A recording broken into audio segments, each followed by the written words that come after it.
Hey guys, welcome to the first installment of our food blog, our video blog, or vlog as some people call it. Today we're going to be doing one of my favorite soups, Zuppa Toscana. This is something I usually make in the winter, but as you know, we're trying to ration food and we're trying to make something that can be eaten day after day without getting, bored of it. I figured this would be a great place to start because it's one of my favorites. It's super delicious and it's easy to tweak. So if you don't have all these ingredients, no problem. So let me walk you through them. What we have in front of us, top left to bottom right, we have, I don't know, about 2 bunches of kales with the stems removed. You can save those stems. There's lots of good things you can do with them. They can be braised, they can be pickled. That'll be for a later vlog. So, but beside that, we have 1 quart of mushrooms. Behind that, we have 1.5 cups of white wine. To the right, we have 5 cups of chicken stock.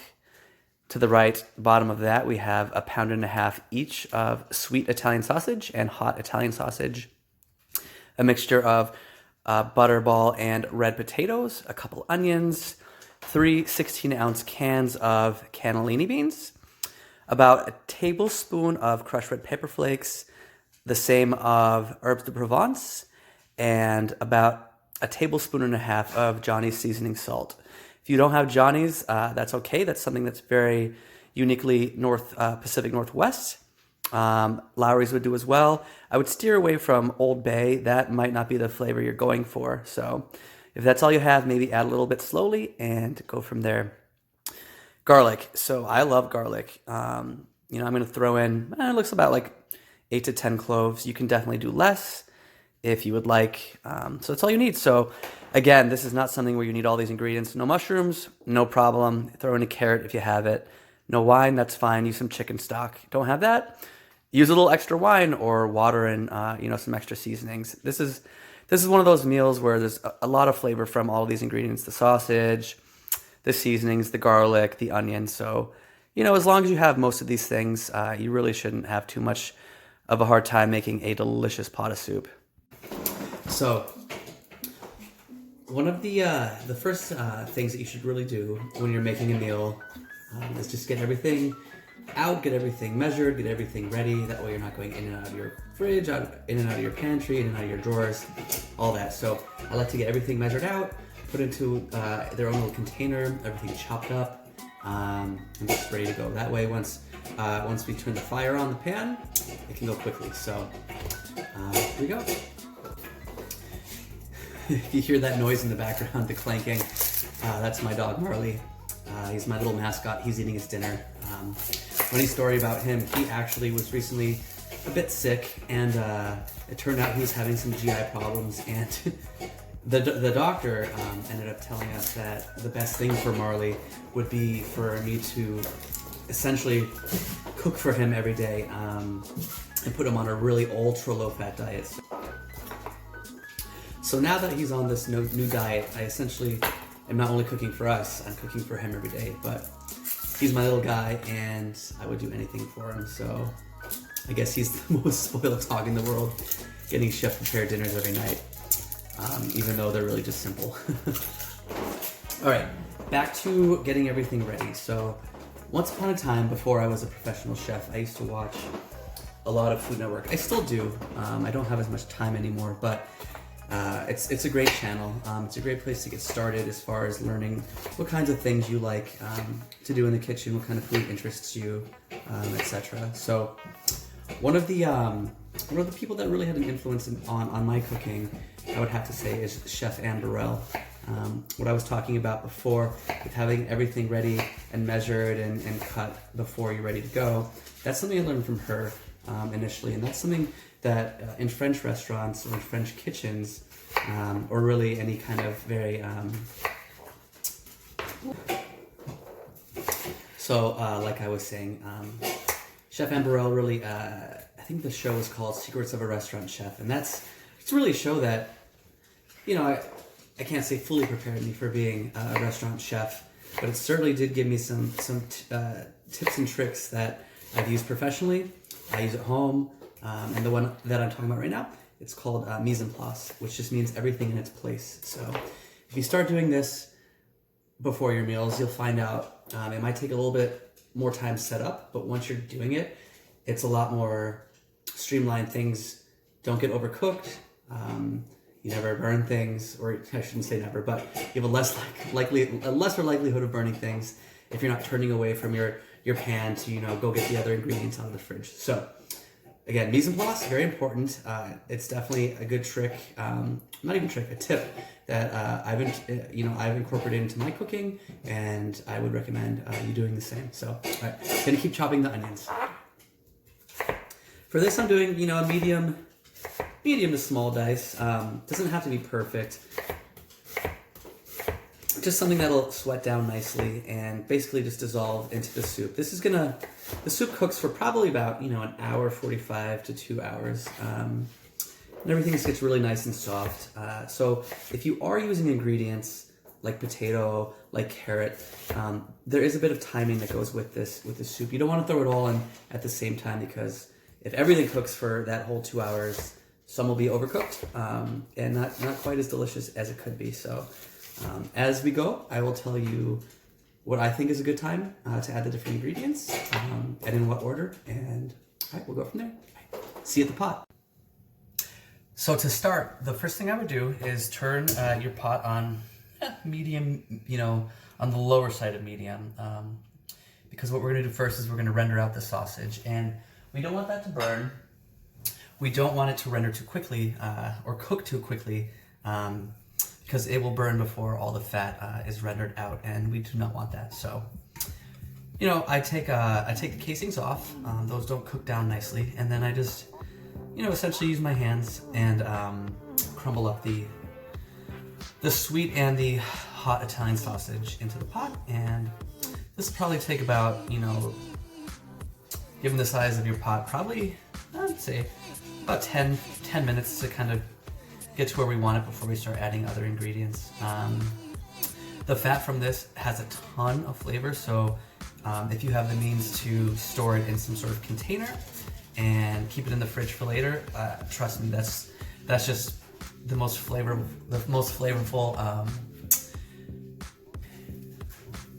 So like I was saying, if you can save the fat from this rendering process, you're going to end up with something that's really, really flavorful, and you can easily add a lot of depth of flavor back into other dishes just by adding a little bit of this rendered fat instead of oil into your cooking process. So now that we got it all in, we're gonna let that kind of heat through a bit before we stir it, because at this point everything on the bottom will just stick. Once it's had a nice bit of time to render and caramelize, everything will come off easily, and you'll end up with something closer to what you're looking for than if you start fighting with it now.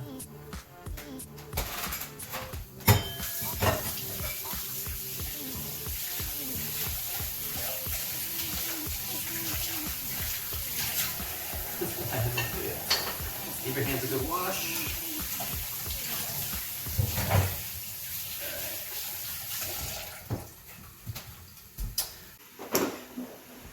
So earlier I said that you don't really have to be super particular with the dice of your onions, and that's true.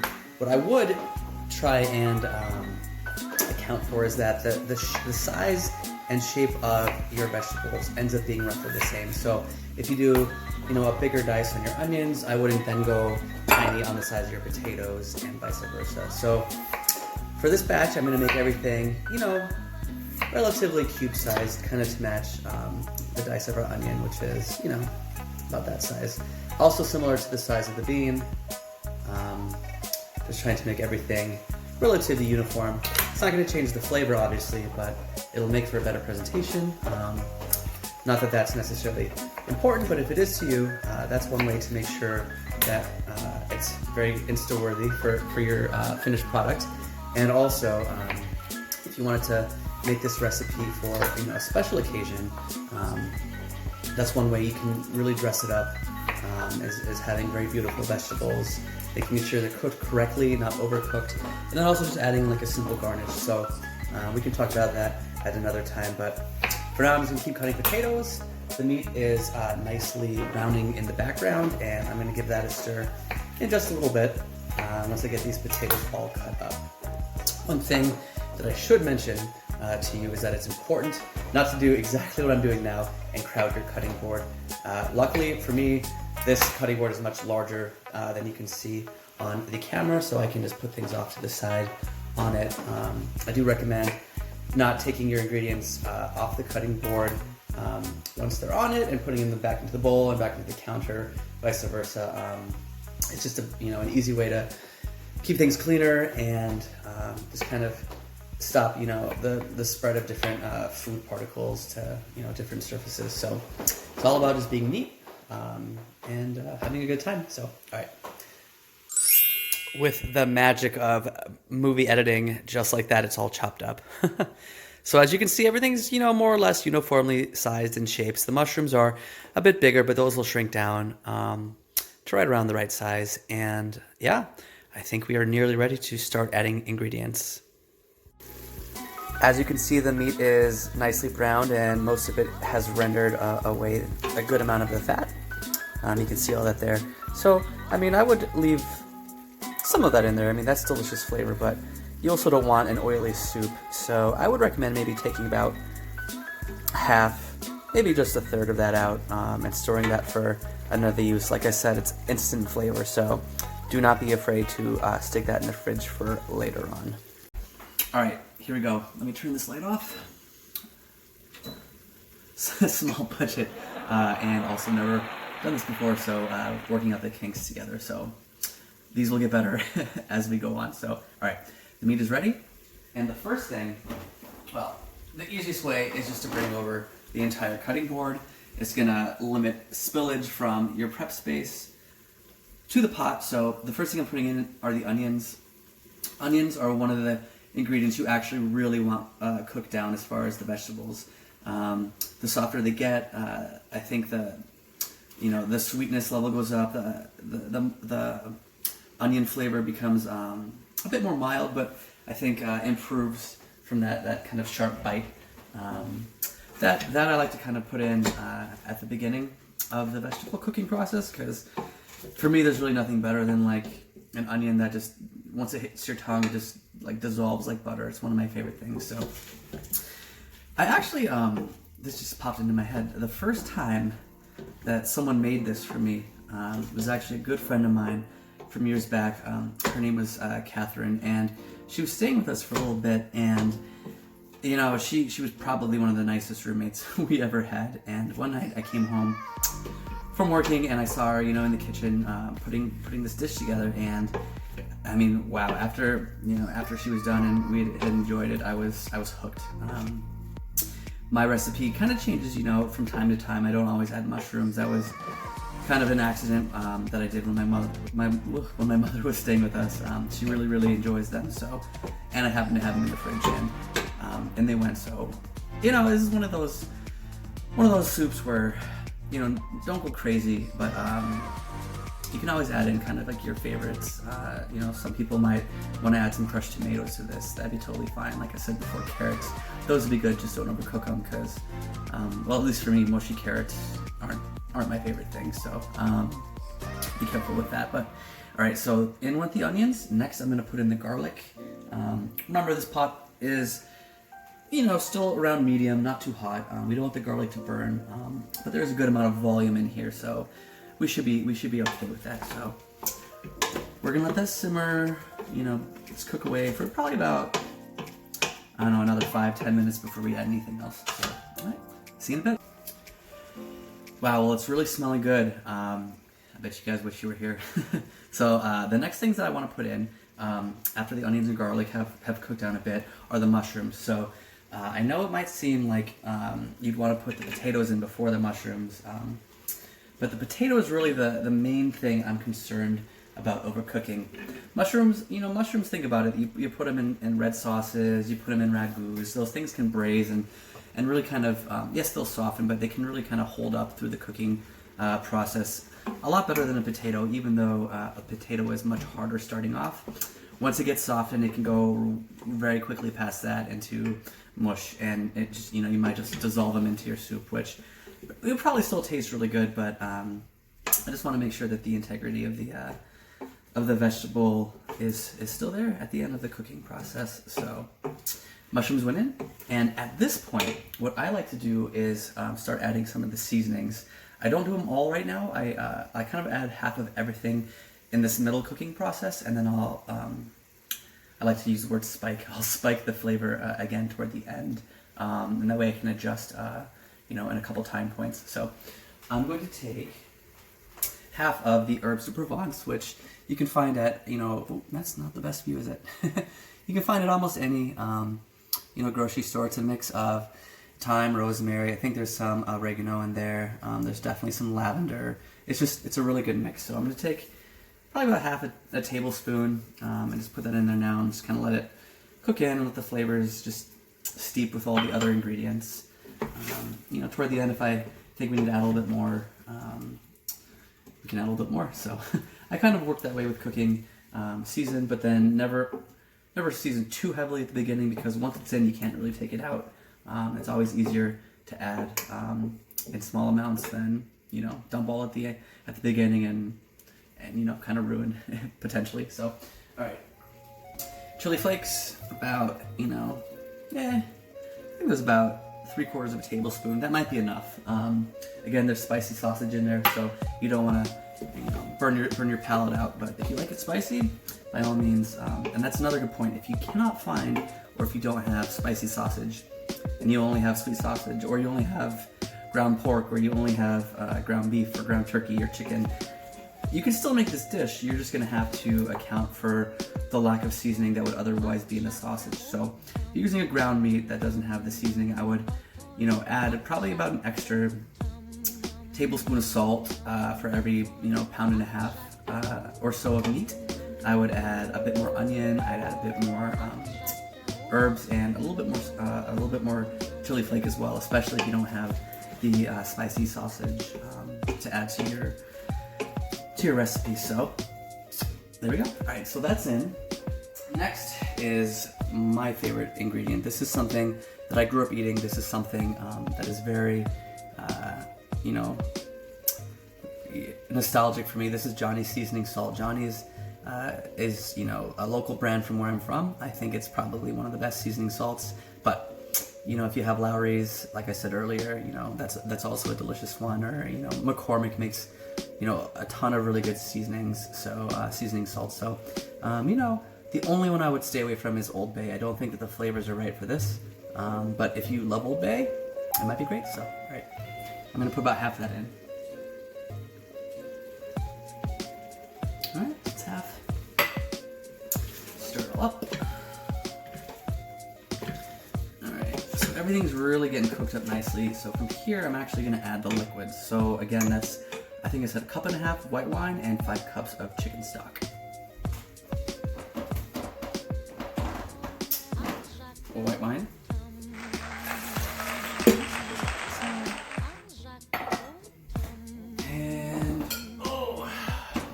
Chicken stock. So if you don't have the time to make your own, or if you don't want to, or if you don't really have the space in your fridge to store something like that, or at a time like now, if you don't have chicken stock, wine, water would be fine. It wouldn't be as good. So if you maybe have some bouillon cubes at home, throw some of that in. Some of that, they make that great instant, better than bouillon. That would be a good substitute if you don't have stock at home. So, I think overall the point is you want about 7 cups of liquid in here at this point. So whatever you have, just make sure it's seasoned, make sure it tastes good. I would not use red wine. I think it would take this dish in a whole nother direction, and I don't think that it would, I think it would still probably be very good, but it definitely wouldn't be what I'm trying to get to at this point. So maybe that's a recipe to test for later on, using red wine instead of white wine. It could, throw in a can of tomatoes, you might have something quite incredible. So all right, I'm gonna stir that up. From here, I'm going to add in the potato. This last part really doesn't take too long. It's just about, all the ingredients coming together, everything getting cooked appropriately. That's in there. Give it a nice stir. Okay. All right. and we're just gonna let that go for about 5 minutes. All right, guys. Well, the soup has been going for, I should say, Zuppa. The Zuppa has been going. Sorry, it's been going for probably about since we added the potato in, and I actually did add about another cup of water after the potato. I just wanted a bit more liquid in here, so that's been going. So next, I'm actually going to disappear for a second. And I'm back. The kale, although it looks like a lot right now, will cook down significantly. So, you know, you might need to, depending on how big the pot is that you're using, you know, kind of go in stages. I think mine will probably hold all of it, but kale's one of those things that loves to jump out of the pot when it's just kind of sitting raw on top and kind of, you know, get into your stove top, and just makes it hard to clean. So don't overwhelm it. It wilts down pretty fast, so just be patient a little bit. I think we're all just gonna have to be a little patient for the next couple months, and you know, just patient with ourselves, patient with each other, patient with the grocery store. Just, you know, everything is so weird right now that the best thing we can all do is just be patient, not just with kale, with everything. All right, so that's all in. I might actually add a little bit more. I have a big bag of this in the fridge, so if you're a kale lover like I am and it wilts down to an unacceptable level, definitely, you know, throw in, and you know, another, I'd say maybe 50% of what we put in. So I think I said, you know, 3 bunches, so maybe throw in another bunch and a half if you want. One tip I would actually really recommend is don't just shred whole leaves of kale into this. Make sure you chop them up a bit, otherwise eating this with a spoon will be tricky and fun for people to watch if they're not eating it with you. So, all right, so that's in. That actually cooked down really quick, so hang on, let me get you in there with me. Look at that. You see, boom. Looks pretty great, and that's not even all the ingredients yet, so I'm excited. All right. Oh, I hope I can edit all this out. There we go. All right. All right, so next, what we're gonna do is take our 3, I think they were 15.5 ounces. It's a weird amount. It's about a pound. So 3 one pound cans. You know, they're the regular, you know, size, not the tiny ones, not the huge cans, but the regular size like you'd find, you know, for like a can of soup. Those are about 15 ounces. So I use 3 of those. You can mix the types of beans. You can do kidney bean with some cannellini. You could do navy beans. You could do chickpeas. I think most authentically is probably the white beans. But I mean, again, you know, this is kind of one of those things that you have once, you enjoy it, and then you recreate it and make it your own. So this is definitely not, you know, Kat's version. This is not, you know, a Tuscan grandmother's version. This is my version, and this is something that I've made for years, and it's actually something that probably changes a bit every time, but it's something that I love to make, so hopefully you enjoy making it too.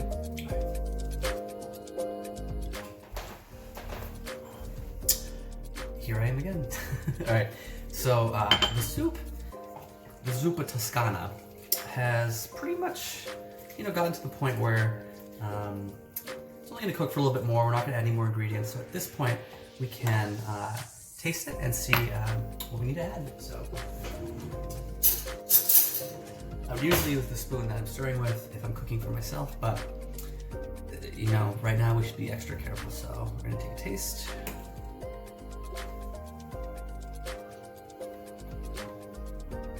Really good. Into the sink, not to be reused. All right, so it's pretty close to the spice level I want. I do like things on the spicier side, so I'm gonna add a tiny bit more of the crushed red, but you know, you can see that I didn't use the full amount we started with. I think the salt level is pretty close, but I am gonna finish this with a bit of cream, which will lower the salt level. So I'm gonna put, I don't wanna have to season after that, so I'm gonna put another pinch. just to kind of counteract, not that cream is bland, it's wonderful, but the blandness of, the non-saltiness of cream, that's what I should say. So, all right, that's in.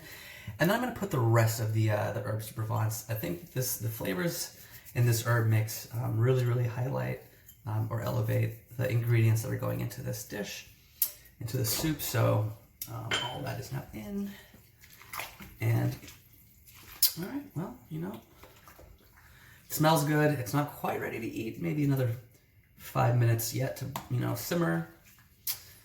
And then we'll be ready for the cream, and let it cool a bit, and we'll give it a taste. All right, so our soup is done. Let it simmer until everything was, you know, just really nice. Flavors are great, nice and balanced. So to finish this, what I like to do is add, whoop, not spill everywhere, is add about a cup of heavy cream. Whipping cream is fine as well. Half and half is all right. Not as good as cream, but it's pretty, you know, any kind of rich dairy would be nice. Whole milk, if you have it, could probably do the trick. But cream is best for this job. So if you're dairy free, definitely leave that out, because the rest of this is totally fine. And you can enjoy it, just, you know, don't put that last ingredient in. So, all right, we're gonna stir this up, let everything kind of sit together for a bit, cool down, and then we're gonna enjoy a nice bowl. All right, here we are, the fruits of our labor, all done up. One of my favorite meals. I think you'll really enjoy it as well. Now it's time to have a bite. So we've come to the end of our first video vlog, and I hope you've enjoyed watching this as much as I've had fun making it. It's gonna be a learning curve for me. Definitely not something I ever thought that would be my focus, but you know, we don't really have control of the times right now, so all I can do is share my love for food, my knowledge of food, and my passion for flavors with you guys. So I'll take a quick bite.